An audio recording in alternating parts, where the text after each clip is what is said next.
The Mitchells versus the Machines is an animated film produced by the people behind the Lego Movie and Cloudy with a Chance of Meatballs. It's a debut story, I believe, based off of a man's real family.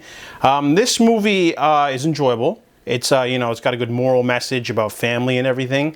It's perfectly safe for families to watch, but it's a really, really hyper kinetic. I mean, it honestly feels like it tries too hard to be quirky and like flashy, and it really like turned me off. I don't know why. Probably because I'm an older viewer, but like, like the freeze frame thing where it's like, well, you're probably wondering how I got in this. They do that like 10 times in the movie, man. Like seriously, that's kind of a lot. And there's a lot of like drawings, and like they put real life things in there too. And there's lots of memes. There's it just feels like it's trying really hard to be relatable and quirky and zany, and it's very like in your face. And sometimes the humor doesn't work, sometimes it does, but voice acting was not too memorable this time.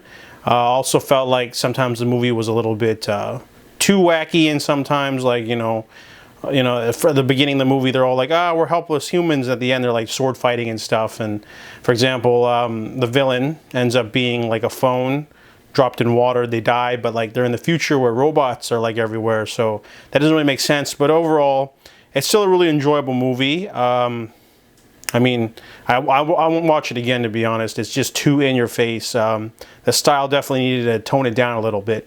But overall it's harmless, but it's just a little bit too trying to be like the new Scott Pilgrim, and I didn't appreciate that. So I give The Mitchells versus the Machines a 6 out of 10.